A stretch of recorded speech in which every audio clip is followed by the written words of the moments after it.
Hey, this is Coach Jared of Competitive Instinct Multisport. I want to talk a little bit today about the difference between C-tube angles on a road bike to a tri-bike. First things first, a road bike. We have a nice specialized S-Works SL2. Absolutely awesome. Really nice to run, super stiff, super fast.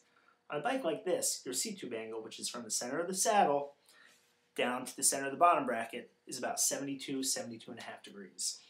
Depending on where you move the seat, forward or aft, that's going to be called what's your virtual C-tube angle. On a road bike, it's assumed you're not going for a run when you get off. So it's set up to utilize all the major muscle groups, the quads, the glutes, the hams, the hip flexors, the calves. You are going to fatigue them all. However, when you're riding, you are going to get optimal power transfer, and you're going to be able to utilize all of those muscles for riding uphills, downhills, flats, whatever.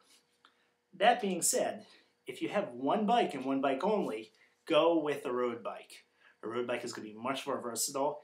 Your brakes and your shifters are in one location, right here. If you're in traffic, lights, people, whatever, it's much safer. The way I always like to put it, think about how many days a year you're going to race versus how many days a year you're going to ride. You can always put clip-on aero bars on. It's the most versatile option if you have one bike and one bike only. Let me grab a tri-bike. We'll talk a little bit about that. So this is a tri-bike, the Cervelo P4. Going straight to the C-tube angle, you're going at about from the center of the bottom bracket to the center of the post, where the actual saddle is centered. You're looking at about 77 degrees. Same thing when you move that seat forward or back, you go up or down. We've typically found doing fittings, most riders, triathletes, look for about that 79.5 C-tube angle. That gives you optimal power transfer from the glutes and the quads. You're overutilizing them, so you're not using the running muscles as much. That also gets so most people are able to keep within their range of motion. If you're outside your range of motion, you will hurt yourself. Working with a fitter is the #1 way to get this absolutely set up and dialed in. I cannot stress that enough. There are a lot of great fitters out there. Take advantage of them. As I was being said, not the most versatile. Your shifters are up here. Your brakes are up here.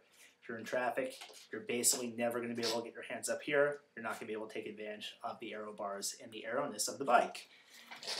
If you're racing and you have two bikes, also consider the course. A course like the Rev 3 Tri in Connecticut, super hilly. You're never really going to use the aerodynamics of the bike. So going with a road bike with clip-on aero bars almost might be a better way to go. That's something for you and your coach to figure out. Also, a tri-bike, you really have a lot of options for making it as fast as possible.